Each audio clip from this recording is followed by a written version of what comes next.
My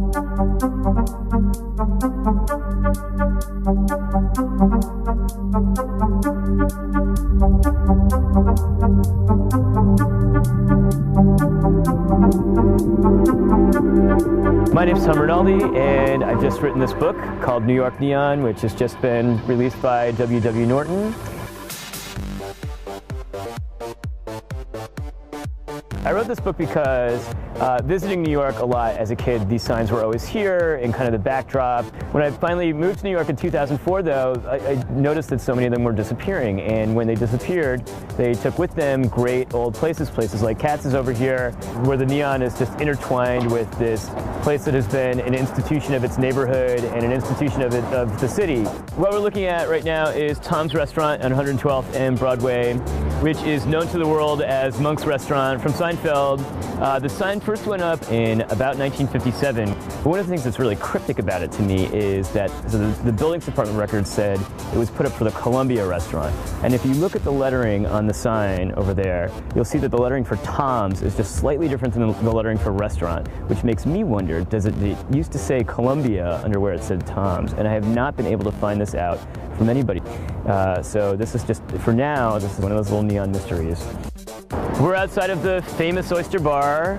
That's actually what it's called. It is all red. It's the classic red neon. Some signs use neon. A lot of signs don't use neon. They use argon. Some signs use helium. You have neon tubes that are just clear glass with the gas inside, and you have neon tubes that are coated with a fluorescent powder. But this is the classic. This is what they started with. This characteristic red glow in the clear glass tubes. And the neon aficionados, I've found, invariably prefer this look of the clear glass tube with the gas inside it to the more uniform look of the fluorescent tube that you see almost more often than this. That sign back there is the Dublin House Bar. It's been there since 1933, and it's also a sign that was there all through World War II when there were blackout ordinances in effect for New York. So that sign would have been there, presumably blacked out for a couple of years. Okay, we're outside of the V&T Pizzeria at 110th Street and Amsterdam Avenue.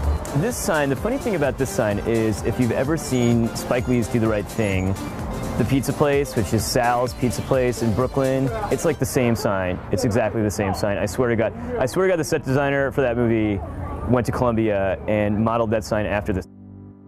We are outside of Smith's Bar at 44th and 8th, just west of Times Square, and you'll notice that this sign is flashing. This sign, at least in my experience of seeing this sign, never flashed before.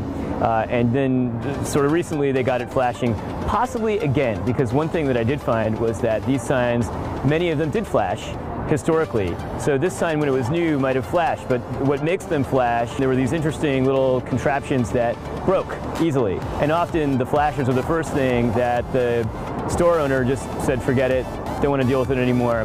We'll just keep the sign on all the time. And so a lot of these signs that used to flash no longer do flash, but this is one that is flashing.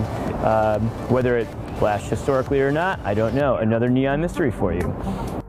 It's a double-edged sword. On the one hand, when a sign disappears that, I photographed, I feel a little bit like, I've triumphed in a way, like I actually got out there, I made it in time, and was able to kind of get the picture. That was the whole reason for doing it, was to get the photograph, get it down before it disappeared.